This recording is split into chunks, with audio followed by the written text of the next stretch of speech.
Ассалаумағалейкум, назарларыңызда информбюро жаңалықтары. Студияда мен Мақсат Толықбай, алдымен бүгін көретін жаңалықтарға қысқаша тоқталып өтсек. 4 күннен кейін бензиннің бағасы арзандайды. Халықты қуантқан жаңалық билікті неге мұң айтты? Қазақ-өзбек шекарасындағы қанды оқиға өзара ақша бөлісе алмаудан болған ба? Пікір екіге жарылды. Қазақ әліпбиіндегі бұралық әріптерді алып тастау керек деген бастамаға халық қалай қарайды? Маңғыстау облысында тағыда әскерилердің әлегінен қос қойшы бала жазым бола жазады. Шапандалада шай қайнатып ішпек болған жасөспірімдер от жағамыз деп өлім аузынан қалды. Өйткені олар жаққан шырпа әскерилердің оқу жаттығуынан кейін қалдырып кеткен оғына тиіп кеткен. Өріске малайдап кетіп, өлім аузынан аман қалған өрімдей жігіттердің опат болуы әбден мүмкін еді. Егер қастарынан қалмайтын жылқылар жақын маңда жайылып жүрмегенде. Өйткені жарақат алғандардың алыстағы ауылға жылдам жаяу жетуі мүмкін болмаған. Қазір ауруханада жатқан жігіттердің біріне күрделі операция жасалды. Айдостың айтуынша әскерилердің шалалығынан полигон даласында жарылмай қалып кеткен оқтың жалғыз болмауы да мүмкін көрінеді. Бұл жағдайға қатысты балалардың ата-аналары әзірге әскерилердің үстінен сотқа шағым түсіру туралы шешім қабылдап үлгермепті. Кешке қарай 6 мен 7 ортасында шай ішіп от жағып отты. Сол кезде мына қапталында оқ жатыр екен. Біз білген жоқпыз оны жарылатын зат екен. Сосын біз тұрып кетіп жатқан сол кезде жарылды. Сосын біз жарылғасын сосын қасымда құдалығым бол. Екеуміз атқамды ауылға бардық. Сосын ауылдан жездем бар екен, жездем осы қалып келді сосын. Ал оңтүстік Қазақстан облысы ынтымақ шекарасында болған қайғылы оқиғадан кейін туындаған дау өршіп барады.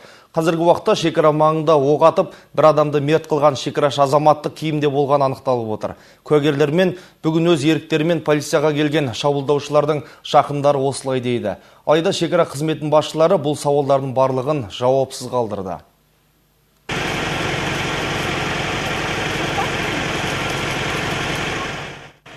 Қанды оқиға болған ынтымақ шекара бекетінің есік тесігі жамалып, шұғыл жөндеу жүруде. Жақын маңда тұратын халық әлі күнге еш жимаған. Тал түсте төбелес ашып оқ жаудырғандар елдің көз алдында өрімдей жасты атып өлтірген. Әйтпесе көріп атпай ма? Енді жөні жоқ, жоласы жоқ, біреуді атты да тастады, өлді де қалды. Қапыда көз жұмған 18 жастағы Нұржан Қайықбаевтың жанында оның туған ағасы болған. Ол қас қағым сәтте бауырының қаңсырап жатқанын көріп, өз қолымен ауруханаға алып барған. Дәл осылай автомат ұстап алғанда тие адамдар қарай атып жатыр да. Сөйтсем, інім созылып жатыр жанында. 2 секундтың ішінде болды ғой оқиға. Марқұмның жақындары бұл оқиғаның ақ қарасын анықтап, жауаптыларды жазалауды талап етеді. Иттер қолына туалеттен бумага ұстай алмайтындардың қолына оружие беріп қойған. Солар менің бауырымды 5 секунд атты. Медицинаның силы жоқ, күші жоқ. Медицина бірінші помощь көрсете алған жоқ балаға. Қолымызда қан ағып, бала тұр қолымда. Ана жақта орамал желбіреп тұр. Ал шекара аумағында өмір сүріп жатқан ауыл халқы шекарашылардың дөрекілігі мен бейберекеттігінен қажыдық деп отыр. Бұл жайта да кінәні қолына қару алған шекара қызметкеріне артады. Бәрінде ойдағырды бәрі ақшаға кеп тақалады да. Бұлар ақшаға берілген адамдар, шекарашылар. Бірінен кейін бір үшеуді жалаң аяқ болып келеді, машина мініп кетіп жатыр. Самолет сатпай жатыр, машинада масқа мініп кетіп жатыр. Барлығында осы біздің қара халық үшеудегі айыпты қылады біздің балдарымызды, інілерімізді дегендей. Ал Сарыағаштағы шекара қызметінің басшысы сан сауалды жауапсыз қалдырды. Шекарашы қызмет бабында болған, оқ атқан лейтенант көлік дөңгелегін атам деп байқаусызда адамды өлтіріп алғанын айтып ақталады. Өз өмірін, денсаулығын сақтау үшін сол жерде шекарашы қару-жарақты аспанға қолданып машина дөңгелегін атқан. Сол кезде өтіп бара жатқан адамға байқаусызда тиген. Бұзақылыққа барғандардың жасы 18 бен 20 жаста. Оларды туыстары полицияға өз қолдарымен әкеліп тапсырған. Ішкі істер департаменті бүгін сұхбат берді. Бұл оқиғаға қатысты болжам көп дейді. Егер қылмыс дәлелденсе, шекарашы 9 жылға дейін, ал шабуыл жасаушылар 5 жылға дейін сотталады. Жания Осерқұл, Мирас Сөйлемен, Азамат Жанаспаев, информбюро, Оңтүстік Қазақстан облысы. Ал Өскемен гарнизонының әскери соты Терісайрық шекара бекетінде әскери борышын өтеп жүрген 11 сарбазды ұрып соқты деген 2 офицер мен застава бастығын 2 айға қамауға үкім шығарды. Қазір Әнуар Хамитов, Ербол Тұрдағұлов және Жігер Қаженов тергеу абақтысында.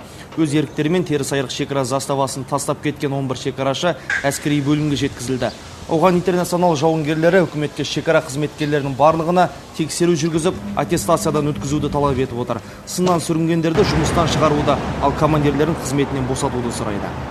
Олардың екі әскери қызметші келісімшарт қызметшілері осыларға келіп түскен өтініші бойынша 2 айға қамауға алу өтініші сотпен қаралып, 23 маусым 2012 жылы олардың бас шарасы ретінде қамауға алу, 2 айға қамауға алу қаулысы қабылданып, қазіргі уақытта олар қамауда. Ал Көкшетауда бұршақ аралас жауын жауып, жұрт әбден әбігерге түсті. Өйткені облыс орталығы төтенше жағдайға дайын болмай шықты. Бірнеше сағат толассыз жауған жауын көшелер мен жер үйлерді басып кетті. Көп қабатты үйлердің жоғарғы қабатындағы пәтерлер де суға толып кеткен. Бір ай күткен жауынның екпіні күшті болғаны соншалық былтыр ғана төселген орталық көшелердегі асфальттарды тегіс су алып кетті. Таңертең халықтың үйден шығуы мұң болып қалды. Төтенше жағдайлар департаменті болса, нақты қанша үйдің суда қалғандығын дөп басып айта алмады. Ал үйлеріне кіріп шыға алмай қиналған тұрғындарға көшеге жиналған судан шалбарды түріп өтуге тура келді. Көкшетаулық Бектас Әлібек тұратын үйдің де шатыры табиғаттың тосын мінезіне төтеп бере алмады. Аққан су еденде түгел алып кеткен. Түні бойы су тасумен әлек болдық дейді. Тұрғынның айтуынша осыған дейін болған жауында да пәтері су астында қалып қойған. Звондасам, ана строительдерге істедік, біз бәрі нормально кетті. Істегенім көрініп тұрған. Мен бүгін кеше түнгі жаңбырды мен тағы бәрі мебель кетті, тағы стеналарым түсіп жатыр, пәтерлер түсіп жатыр. Мынау әйел көршімде де тоже тағы нелер. Бұл ремонт бірінші неден кейін, жаңбырдан кейін енді бәрі бітті деп ремонт жасапты өзгені. Мен үлгермедім ремонт жасауға. Шілденің бірінен бастап жанармай құны арзандайды. Табиғи монополияларды реттеу агенттігінің хабарлауы бойынша бөлшек саудада өткізілетін мұнай өнімдерінің шекті бағалары Brent маркалы мұнай бағасының өзгеруіне байланысты төмендетілген. Мұнай және газ министрінің ақпараты бойынша салыстырмалы түрде аталмыш мұнайдың құны наурыз айында $125 болса, 15 маусымда ол $104 дейін құлдыраған. Осы жылдың наурыз айында мұнайдың бір баррельге орташа бағасы $124 болған. Маусым айында $104. Бағаларды төмендету туралы шешім мұнай және газ министрлігімен экономикалық даму және сауда министрліктерімен келісілді. Бұдан былай дизельдік отын литрі 90 теңгеден, ал АИ-80 маркалы бензин 86 теңге және көпшілік сұранысын АИ-92 106 теңгеден саудаға түсетін болады. Агенттік төрағасының бұйрығы мұнай және газ экономикалық даму және сауда министрліктерімен келісілген көрінеді. Өткен аптада үкімет басшысы жылдың екінші жартысында мұнай бағасы $50 дейін түссе, биылғы бюджетті қайта қараймыз деген болатын. Алайда экономистер мұнай бағасының өзгеруі макроэкономика қайтарлықтай кері әсерін тигізбейді деп отыр. Мұнайдан түскен пайданың барлығы ұлттық қорға кетеді. Бюджетке тек шикі мұнайды сыртқа шығарудың алынатын экспорттық алым ғана түседі. Оның көлемі 300 миллиард теңге. Ал бұл өткен жыл бюджет қаражатын мақсатсыз, тиімсіз қолдану сомасымен бірдей екен. Яғни үкімет үшін мардымсыз қаржы дейді мамандар. Правительство есть возможности. Үкімет ұлттық қордан қосымша трансфертті қолданбай-ақ әлеуметтік бағдарламалар мен шығындарды қаржыландыруға әлеуеті жетеді. Белгіленген табыспен немесе әлеуметтік жәрдемақы арқылы өмір сүретін қарапайым адамдар үшін мұнайдың бұлай құбылуы еш әсерін тигізбейді. Ал қазақ қоғамы орыс тілден енген бұралқы әріптердің қолдануына қарсы. Осы уақытта үндеу жариялаушылардың пікірінше, Қызыл империяның тоқпағымен қалыптасқан қазақ әліпбиін өзгерту керек. Ал қазіргі әліпбидегі F сияқты әріптерді мүлде құрту керек деп есептейді олар. Бұған қатысты халық көзқарасын әріптесі Мақсат Мәліков біліп көрген еді. Алаштың ардақтысы Ахмет Байтұрсынұлы іргетасын қалаған қазақ әліпбиін әлі күнге дейін қайтара алмай келеміз. Төл әліпбиімізді пұшайман күйге түсірген қандай күш. Ал ана тіліміздің көркеюін көздейтін бастамашыл топтың басты байламы құлдық санадан құтылу. Басқа тілден енген мысалға сөздерді жазу үшін 28-29 әріптен тұратындай қазақ тілінің тез арада әліпбиін түзіп, соны мойындап, соны заңдандыруымыз керек. Қазіргі әліпби заңсыз. Серік Әбдірештің айтуынша бұл ұсынысты тез арада үкіметтің қарауына жіберіп, зерттеуші ғалымдар іске кірісуі қажет.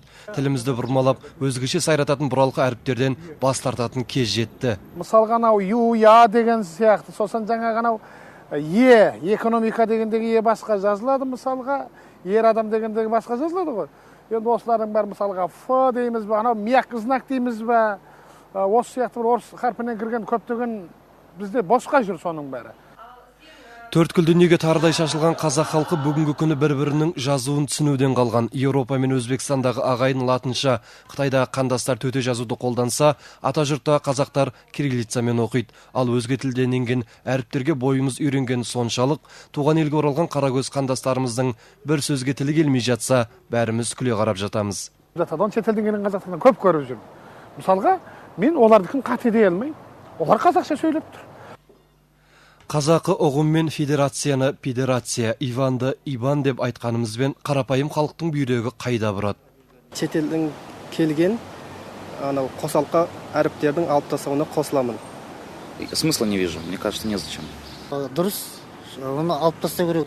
Я считаю, что глупо убирать с казахской грамматики русский букв. Қазақ әліпбиін қайта жасау керек деп қоғамның назарын аударып отырған топ өз бастамаларын күллі қауым қолдайтындығына сенімді.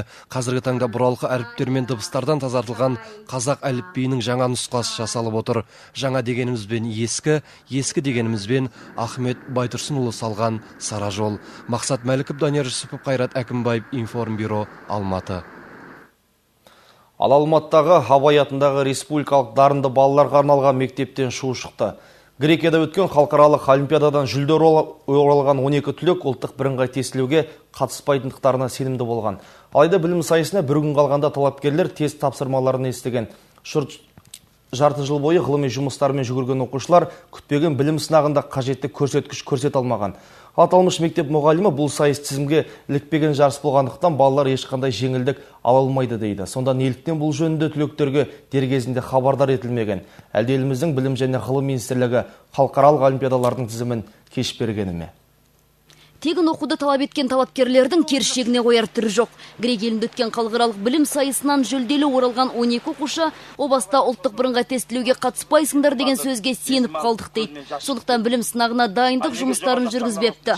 Тек ұлттық бірыңғай тестілеуге бір күн қалғанда сынаққа кіретіндерін естіген түлектер тым төмен нәтиже көрсеткен. Өз еңбегімізден дайындалып барып ұлттық орнымызды алдық, ал бірақ осы Алматыға келген кезде сондай заң бар. Сендерге грант жоқ, осындай ентіға кересіңдер. Бір күн қалған деді. Бір күн қалған. Балаларымыз сондай үрейлі, қорқынышты, жаңағы күйзелісте, психологически ертесінде ентіні дұрыс тапсыра алмады. Жоғары нәтиже көрсете алмаған талапкерлерге халықаралық олимпиададан алған дипломдар да көмек болмай тұр. Сондықтан балаларының болашағын алаңдаған атана 2 мәрте Астанадағы дарын орталығына қол ұшын беруді сұрап барған.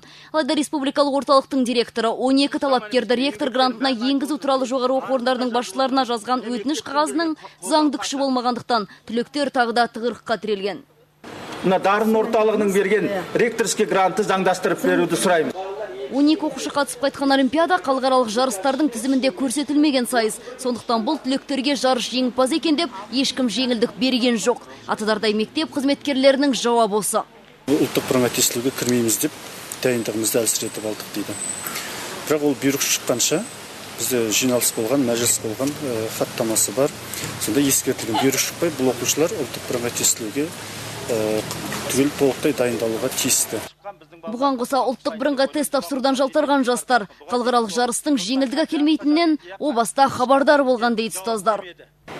12 талапкердің тағдыры қыл үстінде. Республикалық ғылыми тәжірибелік дарын орталығының басшылығы еліміздің жоғары оқу орындарын мектеп бітірушілерді ректор грантына алу жөніндегі өтініш білдірген мына құжатты білім және ғылым министрі Бақытжан Жұмағұлов бекітпесе, түлектердің тізімге ілікпей қалған халықаралық білім сайысына баруы бекер болмақ. Лимара Салих, Ринат Абылқайыров, Информбюро, Алматы. Құрамында құрт құмырсқасы көп су болса да беріңіздерші. Кенеземізге өп кетті. Алматы іргесінде отырып, шылаушынды шалшық суға күндер қараған қарақалықтың жоғары жаққа журналистер арқылы жолдаған сәлемі осы. Шандосып жұрты айдың күннің аманында, өркениет заманында ауызсуды тұндырып ішіп отырмыз деп ашулы. Ауылдағы ағайынның жергілікті атқамінерлерден көңіл әбден қалған. Құрамында құрты бар суды халқының ішіп отырғанынан хабардар басшылар болса, таудан келген суды игере алмаймыз деп ақталды. Тараптардың уәжін Ирина Сәбетжанқызы тыңдап қайтты. Жыбырлағаны адам денесін түршіктіретін бұл жәндікті Жандосов жұрты жақсы бағалайды. Жағымды жаңалыға келеді деп естіген құлаққа ерсі. Бірақ шалшықта жүретін шылаушынды анау мынау емес, өздері күн ішетін ауыз судың құрамынан көру мұнда қалыпты жағдайға айналып кеткен. Сорақ сол кей күндері жергілікті халық құрамында құрты көп судан да қағылып қалатын көрінеді. Құрт болса да, соған да біз ризамыз. Құрты бар, судың өзі жоқ болып тұр. Сол жоқ болып тұр. Bir gün var, жарты күн бар, 3 күн жоқ су. Суды қайнатып береміз, қайнатпаса оның ішінде дүние пәленің бәрі бар. Ішуге болмайды, еш уақытта қайнатып береміз. Не бар ішінде дүние пәле болғанда? Ішінде құрт құмырсқа да бар, шылаужында бар, не жоқ ішінде бүйтіп қарап тұнытамыз да соны қайнатып береміз. Бірақ тоңған судың да тазалығына күмәні көп жұрттың. Салдарынан көзге көрінбейтін бактериялар балаларымызды аурухана төсегіне байлап жатыр деп ашулы ауылдағы ағайын. Тұрғындар құбырмен келетін құртты су таусылғанда суды сатып алуға мәжбүр. 5 мыңнан бір рет құйғызып аласыздар, Иә, 4 тонна, 6 тонна құйғызып аламыз, малымыз бар, жанымыз бар, сатышымыз. Одан қалса машинамен алып таудан тасимыз. Жаңағы 5 мың қалған су қаншаға жетеді? 5 мың қалған су 1 айға жетеді. Шылаушынды шалшық суы шипалы сұйықтыққа айналған ағайынның ауыл атқамінерлеріне өкпелері қара қазандай. Төзімдері әлде қашан таусылған, бірақ тыңдар құлақ таппай отырған ұқсайды. Жиналыс болғанда районы акиматпен жиналысқа шақырады, мектепте болады. Ешкімді кіргізбейді. Өзінің приглашенный адамдары бар, специальный адам, ауыздарын ашпайтын адамдар, которые молчат. Сөйлемейтін адамдарды кіргізеді, а сөйлейтін адамдарын аузын ашқызбай кіргізбейді. Ашулы ағайынды әсіресе еш мәселесін шешпесе де, жыл сайын ауыса беретін әкімдер мезеткен, халық тіпті әкім болудың ставкасында біліп алыпты. Год проработаем, участок, говорят, 50 тысяч стоит сейчас место его. Алайда әкім орынбасары тұрғындар айтқан бұл пікірді қауесетке балады. Әкімдер ауысса қызмет бабындағы өзгеріс деп түсіндірді. Бірақ ауысуға қатысты халық айтып көрсеткен пікірді растап отыр. Мұздар таудағы ериді. Сол еркі сулар қатты тасқын келгенде, әрине ішетін суды тазартқыш үлгермейді тазартуға. Сондай кездер болады жазғы уақытта. Алайда Алматы іргесінде отырып құрт құмырсқасы көп суды тұндырып ішіп отырған елдің таза суға нақты қашан қол жеткізе алатынын кесіп айтпады. Әкімнің орынбасары әйтеуір 2015 жылға дейін мәселе шешіліп қалар деп сендірді. Ирина Светчанов, Данияр Жүсіпов, Алмас Бестенбеков, Информбюро 31 арна, Алматы облысынан. Жаңалықтарымыздың екінші жартысынан көретіндеріңіз. Сүйінші мемлекеттен қолдау таппаған Жансая шахматтан Гиннестің рекордтар кітабына ең жас гроссмейстер ретінде енді. Кәрі құрлықтан доп-додасы бітуге жақын сәуегейпіл Евро 2012-ні кім жеңетін болжады? Бізбен бірге болыңыз. Хабарымызды жалғастырамыз. Ақын, сазгер әрі ғалым Құдайберген Өрісбаев 75 жаста. Айтулы мерекеге орай ақсақал алғаш рет көрермендерін жинап, мерейтойы қарсаңда шығармашылық кешін өткізді.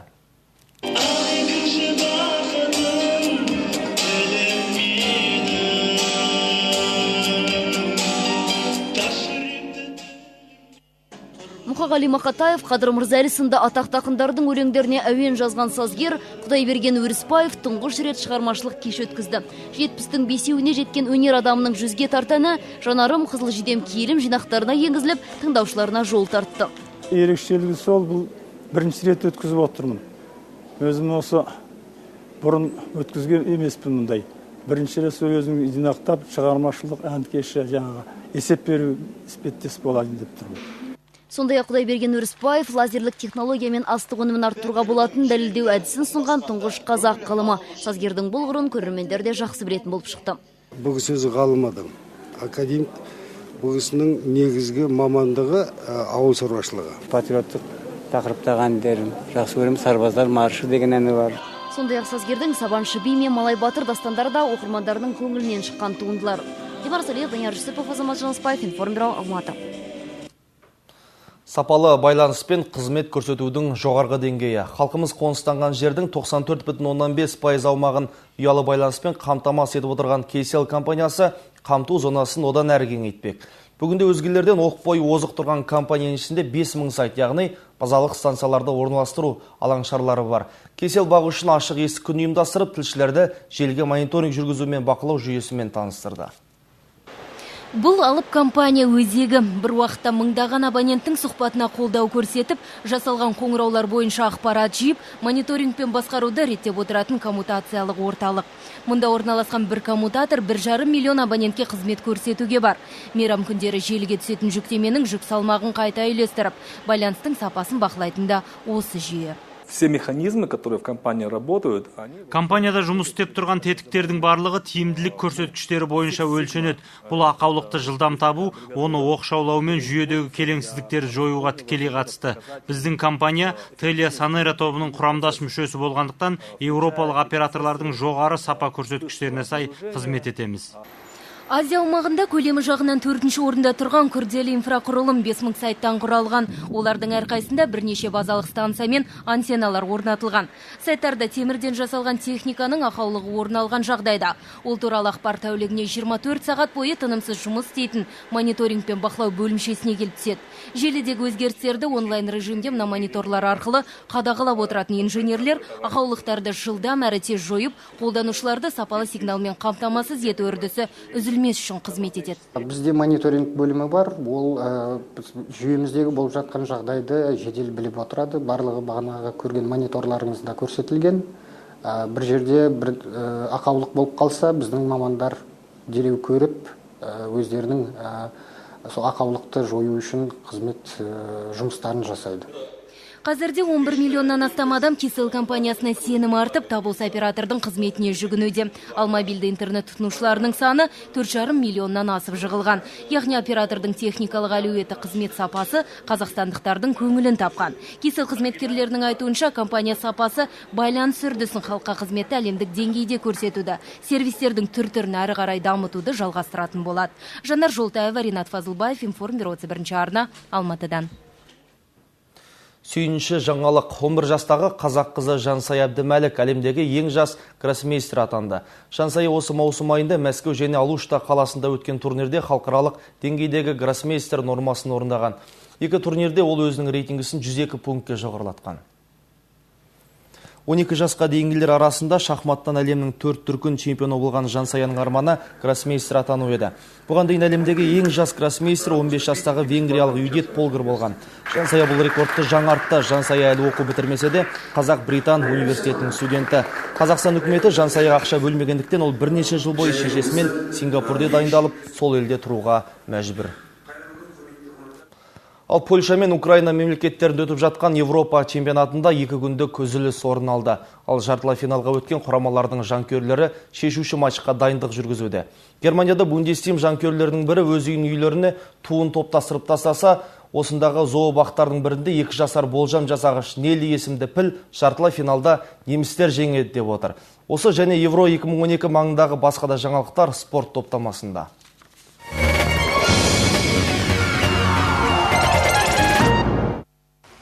Германия мемлекеті футболда өздерінің болжағыш шәндіктері мен жануарларымен мақтаналады. 2013 жылы өткен әлем чемпионатында 8 аяқ Паульдің осындай қасиетімен барша әлемге танымал болғандығы белгілі. Паульге сол кезде көз тиді ме, әлде басқаша жағдайлар сеп болды ма, ол көп өмір сүрмей өліп қалды. Әйтсе де оның ізбасарлары табылып жатыр. Нелли есімді мына піл бұған дейін сәуегейлігімен көзге түспеген еді. Енді осы жануар жартылай финалда Германия Италия құрамасын ұстады деп отыр. Екі елдің туылынген қос қақпаның алдында қалған ол Италия жағына бірнеше доп тоғытқан еді. Енді немістер өз командаларына сенімді. Бундестим жанкүйерлерінің бірі Денис Рейнхард та сүйікті командасының финалға шығатындығына аса сенімді. Бұл азамат Гессен қаласындағы өз үйін Германия мемлекетінің туына көмкеріп тастаған. Ол 2002 жылы үйінің сыртына алғашқы туды іліпті. Содан бері оның хоббиі кәсіпке айналған сыңайлы. Бүгіндері бұл үйдің сыртымен қоса ішінде де бос орын жоқ. Айналаның барлығы шолақты туға толы. Сондай-ақ Денис үйінің ішіне үлкен теледидар қойып, ұзын столдарда орналастырыпты. Сыра салқындататын тоңазытқышты да ұмытпаған. Бір сөзбен айтқанда ол үйін футбол көретін керемет орынға айналдырып отыр. Ал Германия құрамасы болса, осы жауапты матчқа дайындықтарын бастап та кетті. Йоахим Лев өз жігіттеріне толыққанды демалыста берген жоқ. Олар бейсенбілік матчқа тас түйін дайын шығу үшін жандарын аямауда. Құрама сапындағы ойыншылар толықтай қатарда. Аздаған жарақат алып, 2 күн жаттығу жұмыстарына қатыса алмаған лидерлердің бірі Бастиан Швайнштайгерде жалпы топпен жұмыс жасауда. Бавария жартылай қорғаушысын осы жылдың ақпан айында алған ескі жарасы мазалаған еді. Естеріңізге сала кетейік, Швайнштайгер бұған дейін 4 кездесуге де қатысып, жеңіске сүбелі үлесін қосқан болатын. Еуро 2012 аяқталмай жатып, рекордтық статистикаларда мәлім бола бастады. УЕФАның ресми сайты таратқан мәліметтерге сенсек, топтық кезең мен ширек финалдарды стадиондардан 1 миллион 300 мың жанкүйер тамашалап үлгеріпті. Бұл барлық көрсеткіш жағынан алғанда да рекорд болып отыр. Бұрын соңды Еуро турнирлерде мұншама қонақты қабылдамаған. Алда әлі жартылай финал мен ақтық ойын бар. Демек бұл көрсеткіш әлі өседі деген сөз. Киевтегі финалдық кездесудің өзіне 65 мың билет сатылған. Екі жартылай финалға одан да көп жанкүйер жиналады. Жалпы жанкүйерлер саны мұнымен 1 миллион 400 мыңнан асатын түрі бар. Ержан Көшкімбаев, Информбюро.